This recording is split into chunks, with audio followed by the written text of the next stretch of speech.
Welcome to vibrant TV. నేను మీ రాజు. ప్రస్తుతం మనతో పాటు యూత్ కాంగ్రెస్ రాష్ట్ర ప్రధాన కార్యదర్శి అందేమోహన్ గారు ఉన్నారు. అందేమోహన్ గారు, చెప్పండి, ఇప్పుడు ఎంపీ ఎన్నికల్లో మిమ్మల్ని షాద్నగర్ నియోజకవర్గానికి ప్రెసిడెంట్గా అంటే హెడ్గా నియమించడం అనేది జరిగింది. సో డెఫినెట్గా ఈసారి ఎంపీ ఎన్నికల్లో మీ ఆధ్వర్యంలో షాద్నగర్ నుంచి గెలిచే అవకాశాలు ఉన్నాయనుకోవచ్చు. ముందుగా యువజన కాంగ్రెస్ రాష్ట్ర అధ్యక్షునికి మరి ఇక్కడ ఉన్న ఎమ్మెల్యే మా శంకరన్న గారికి ప్రత్యేకంగా ధన్యవాదాలు తెలియజేస్తున్నాం. ఎందుకంటే ఇక్కడ షాద్నగర్లో నన్ను నియోజకవర్గం ఇన్ఛార్జిగా నియమించినందుకు వారికి ప్రత్యేకంగా కృతజ్ఞత తెలియజేస్తున్నాం. అదేవిధంగా ఈరోజు ఎంపీ ఎలక్షన్ సందర్భంగా రాహుల్ గాంధీ ఏదైతే న్యాయయాత్ర చేపట్టినాడో అందులో భాగంగా ఇక్కడ ఎంపీ అభ్యర్థి అయిన చల్లా వంశీచందర్ రెడ్డి గారు ఇక్కడ కూడా మన ఉమ్మడి మహబూబ్నగర్ జిల్లాలో న్యాయయాత్ర చేపట్టడం జరిగింది. ఖచ్చితంగా మహబూబ్నగర్ జిల్లాలో ఎంపీ ఎలక్షన్లో షాద్నగర్ నుంచి అత్యధిక మెజార్టీ ఇవ్వడం జరుగుతుంది. ఇంతకుముందు లాస్ట్ ఎలక్షన్లో కూడా షాద్నగరే కాంగ్రెస్ పార్టీ ఎంపీ అభ్యర్థికి షాద్నగరే 45,000 పైచులకు ఓట్లు ఇవ్వడం జరిగింది మెజార్టీ. ఖచ్చితంగా ఎంపీ అభ్యర్థిని గెలిపించడానికి యువజన కాంగ్రెస్ ముందుండి నడవడం జరుగుతుంది. అంటే ఇప్పుడు అక్కడ చూసుకున్నట్టయితే నరేంద్ర మోదీ గారు ఇక్కడ రాష్ట్ర ఎన్నికలు వేరు, కేంద్ర ఎన్నికలు వేరు కదా. సో అక్కడ బీజేపీని తట్టుకునేంత సీన్ ఇక్కడ షాద్నగర్లో ఉందనుకోవచ్చా? అంటే ఏదో మీ వీర్లపల్లి శంకర్ గారు ఇక్కడ ఎమ్మెల్యే గెలిచారని చెప్పేసి ఆ కాన్ఫిడెన్స్గా చెప్తున్నారా?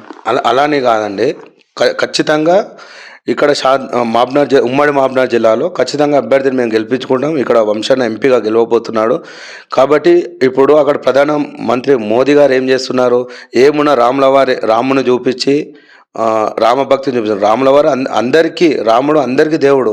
ఓన్లీ బీజేపీకి సంబంధించి ఏదో అది చూపించి ఆ ఓట్లు దండుకుందామని చెప్పి చూస్తున్నాడు. కానీ ఇప్పుడు ఉన్న పొజిషన్లో కానీ ఆయన ప్రతి సంవత్సరం 3 కోట్ల ఉద్యోగాలు ఇస్తామని చెప్పి ఇప్పటివరకు ఎన్ని కోట్ల ఉద్యోగాలు ఇచ్చాడో అతను ఒకసారి దాన్ని చూసుకున్న తర్వాత ఎలక్షన్లోకి వస్తే బాగుంటుందని చెప్పేసి మా ఒక అభిప్రాయం. అయితే ఏ ధైర్యంతో మీరు డెఫినెట్గా ఇక్కడ భారీ మెజార్టీ వస్తుందని చెప్పేసి అంటున్నారు? ఇక్కడ నిరుద్యోగులు కానీ ఇక్కడ ఉన్న లక్ష్మీదేవిపల్లి ప్రాజెక్ట్ ఇస్తామన్నారు, ఆ వాటర్ ప్రాబ్లం కానీ, మరియు ఇక్కడ కృష్ణా జలాల ఇప్పుడు కూడా అసెంబ్లీలో అవుతుంది, కృష్ణా జలాలు తీసుకుపోయి సెంట్రల్ కప్ప చెప్పడం జరిగింది. ఆ విధంగా చూసుకుంటే చాలా విధాలుగా ఉంది. మన మహబూబ్నగర్ జిల్లాలో ఉమ్మడి జిల్లాలో నిరుద్యోగులు బ్యాక్వర్డ్ క్లాస్ చాలా ఉన్నారు. కాబట్టి దాన్ని లేవనెత్తడానికి వంశన్న ముందుంటాడు. కాబట్టి ఖచ్చితంగా మనం ఇక్కడ మహబూబ్నగర్ ఎంపీగా గెలిపించుకోవడానికి అవకాశం ఉంది. అయితే ఇక్కడ ముదిరాజ్ సామాజిక వర్గ ఓట్ బ్యాంక్ అనేది చాలా ఎక్కువగా ఉంది కదా. సో ఈ ముదిరాజ్ ఓట్ బ్యాంక్ వన్ సైడ్గా కాంగ్రెస్ పార్టీకి వేస్తారని చెప్పేసి అనుకోవచ్చా? ఎందుకంటే అక్కడ ఈటెల రాజేందర్ గారు ఉన్నారు భారతీయ జనతా పార్టీలో. ఖచ్చితంగా ముదిరాజులో అంతా ఇప్పుడు 60% మంది ఖచ్చితంగా కాంగ్రెస్ పార్టీ వైపే చూస్తున్నారు. ఇప్పుడు అధికారంలో కూడా వచ్చింది, ఈరోజు శంకరన్న కూడా గెలిచింది.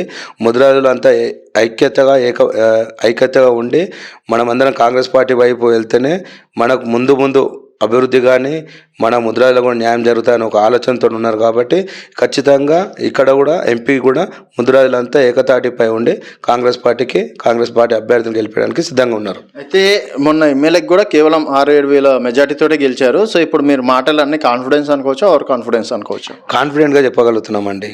ఎందుకు చెప్తున్నాం ఇంత కాన్ఫిడెంట్గా అంటే 6-7 వేలు అంటే ఇక్కడ ఉన్న కాంగ్రెస్ పార్టీలో ఉన్న బడే లీడర్లు అందరూ పోయి అధికారం ఉన్న పార్టీలో చేరాను. ఇక్కడ ఉన్న యువకులు కానీ నిరుద్యోగులు కానీ ఇక్కడ ఎక్కడ ఫేస్ ఉన్న వాల్యూ ఉన్న లీడర్లు ఎవరు లేరు.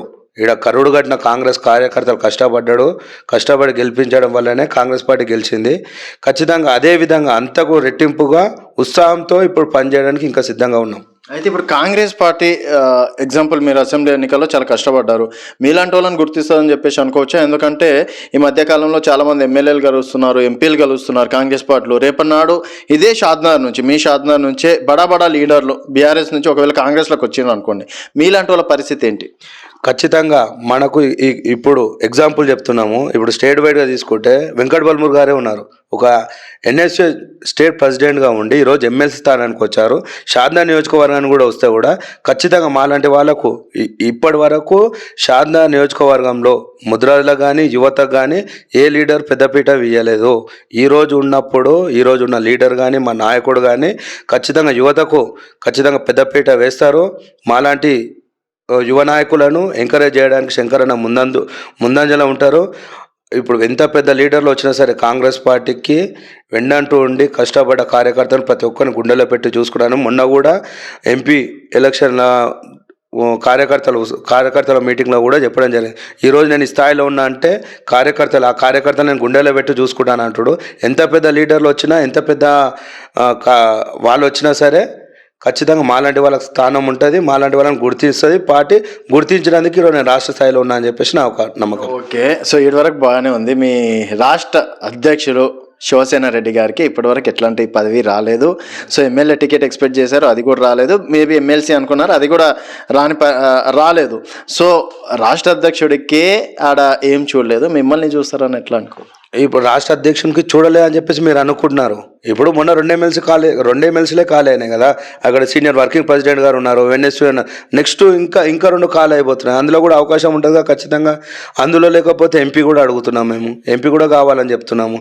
పెద్దలకు ఇప్పుడు ఏంటంటే యువజన కాంగ్రెస్ ఏంటంటే పెద్దలకు గౌరవించుకుంటూ ఫ్యూచర్ మనదే ఉంటుంది కాబట్టి మనం గౌరవిస్తూ మనం కూడా వాళ్ళ బాటలో పోవాలని చెప్పేసి మా రాష్ట్ర అధ్యక్షులు గారి ఒక ఆలోచన విధానం ప్రకారం ఖచ్చితంగా రాబోయే రోజుల్లో మా రాష్ట్ర అధ్యక్షుడు పెద్ద పదవి వరించబోతుంది. కాబట్టి మాలాంటి వాళ్ళందరికీ అతనే స్ఫూర్తి. ఓకే, అంటే ఆయనతో స్ఫూర్తిగా మేము ముందుకు వెళ్ళడానికి అవకాశం ఉంది. ఓకే, ఇక్కడ ప్రధానంగా మీ బలాలు ఏమంటారు? అంటే మీ స్ట్రెంత్ ఏంది ఇక్కడ షాద్నగర్లో కాంగ్రెస్ పార్టీ రేపు ఎంపీగా గెలవడానికి? మా బలాలు ఏమున్నది, ముందుగా విద్యార్థులు, నిరుద్యోగులు, మరియు ఇక్కడ ఉన్న ప్రాబ్లమ్స్. ఇప్పుడు ఇక్కడ ఉన్న ప్రజెంట్ ఉన్న ఎంపీ అయితే ఈరోజు వరకు పబ్లిక్లో ఏనాడు లేదు. ఇదే వంశన్న అయితే